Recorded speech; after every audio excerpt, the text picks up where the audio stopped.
Undang-undang presidensial threshold menutup peluang bagi orang-orang yang berambisi menjadi Presiden Republik Indonesia. Orang-orang yang berambisi itu siapa? Ada Pak Gatot Nurmantio juga, ya, ada Rizal Ramli juga, ada AHY juga. Makanya kenapa Partai Demokrat juga getol untuk meminta agar presidensial threshold ini dihapus saja. Kan begitu. Intinya adalah orang-orang atau pihak-pihak yang saat ini begitu getol menolak presidensial threshold 20% atau ambang batas pencalonan presiden adalah orang-orang yang merasa terancam tidak mendapat tiket untuk mencalonkan dirinya menjadi pemimpin bangsa.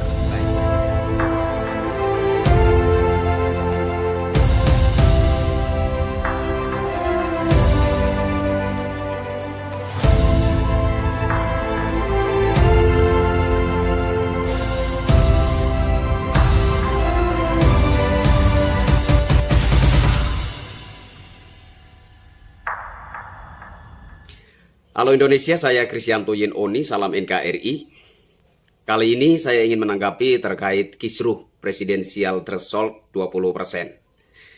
Ada Pak Gatot Nurmantio, Pak Refli Harun, dan kawan-kawan menggugat persoalan presidensial threshold ke Mahkamah Konstitusi.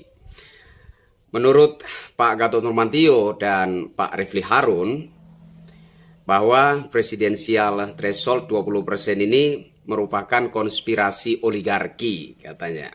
Nah, saya kira ini menarik sekali untuk dibahas ya. Yang menjadi tanda tanya buat saya adalah oligarki yang dimaksud itu yang mana gitu. Karena presidensial threshold ini adalah produk undang-undang di era Presiden Susilo Bambang Yudhoyono, kan seperti itu. Jadi sangat tidak masuk akal ketika presidensial threshold ini digugat di era Presiden Insinyur Haji Joko Widodo. Terkesan yang disalahkan adalah Presiden Insinyur Haji Joko Widodo. Ini kan tidak masuk akal. Jadi narasi konspirasi oligarki yang dimaksud di sini yang mana gitu. Kalau kata oligarki yang dimaksud adalah era kepemimpinan Presiden Insinyur Haji Joko Widodo, maka ini menurut saya salah alamat gitu ya. Salah alamat dan sangat lucu gitu. Memang dalam politik itu banyak yang lucu ya. Yang tidak masuk akal, tapi rakyat itu seolah-olah dipaksa untuk menerima itu sebagai suatu kebenaran, seperti itu ya.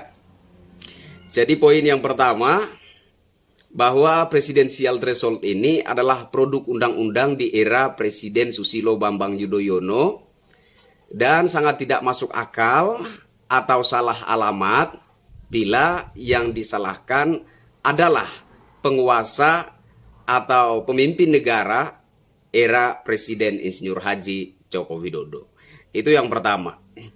Yang kedua, ada seorang dosen komunikasi politik bernama Hendry ya, mengatakan bahwa jika presidensial threshold ini tidak dihapus, maka yang memilih pemimpin itu bukan lagi rakyat. Yang menentukan pemimpin bangsa itu bukan lagi rakyat, melainkan pemegang tiket. Yang dimaksud adalah partai politik yang berkuasa. Saya kira ini merupakan suatu logika cacat ya. Ini suatu logika yang cacat. Kenapa saya katakan logika cacat? Karena partai yang berkuasa saat ini sudah pasti adalah partai yang dipercaya oleh rakyat. Kan begitu? Iya kan?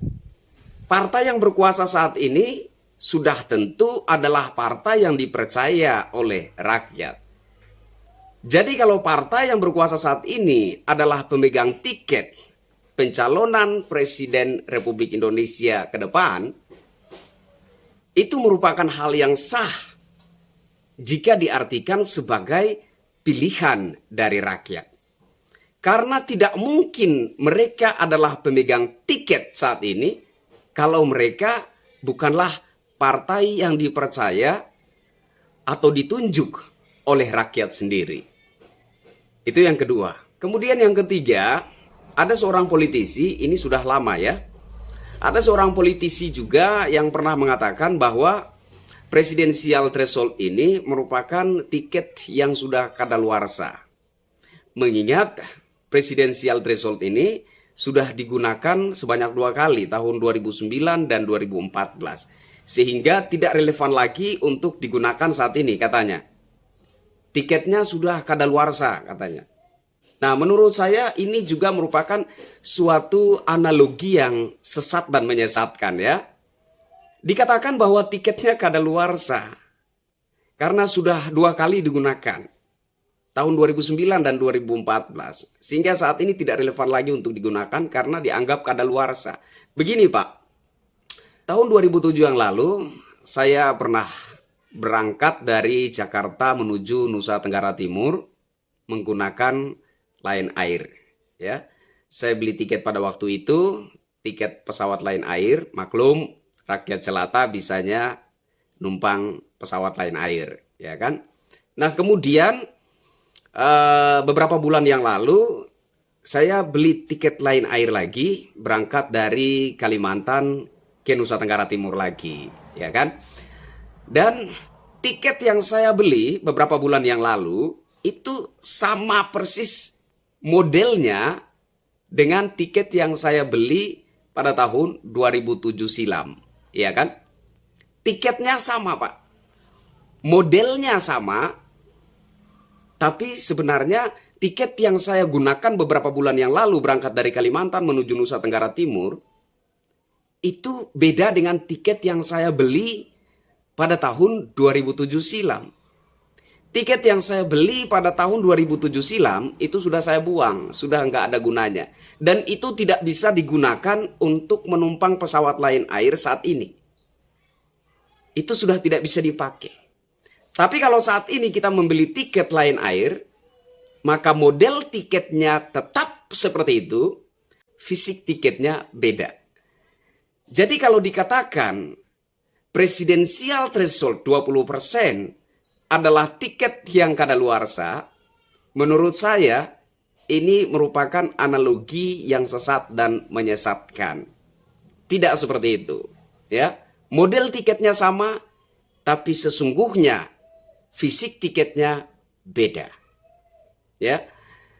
Yang terakhir, kenapa ada orang-orang dan pihak-pihak tertentu yang begitu getol menolak atau meminta agar undang-undang presidensial threshold ini dihapus? Kenapa? Jawabannya sederhana sekali.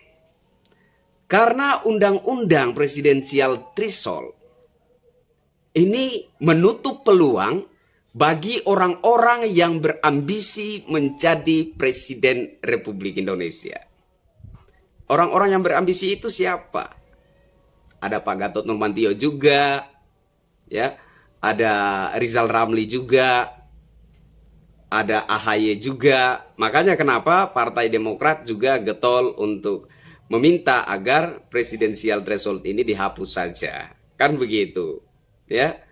Kalau pada tahun 2009 mereka Demokrat mendukung presidensial threshold karena mereka menganggap bahwa Partai Demokrat ini akan terus berkuasa dan mereka saja yang akan terus memegang tiket untuk pencalonan presiden. Mereka berpikir seperti itu, mungkin ya, mungkin mereka berpikir seperti itu. Tapi ternyata kenyataan berbicara lain. Saat ini Partai Demokrat terpuruk dan berpotensi tidak mendapat tiket untuk pencalonan presiden ke depan. Intinya adalah orang-orang atau pihak-pihak yang saat ini begitu getol menolak presidensial threshold 20% atau ambang batas pencalonan presiden adalah orang-orang yang merasa terancam tidak mendapat tiket untuk mencalonkan dirinya menjadi pemimpin bangsa. Saya kira itu kesimpulannya ya. Saya Kristianto Yenoni, salam NKRI dan salam waras dari saya.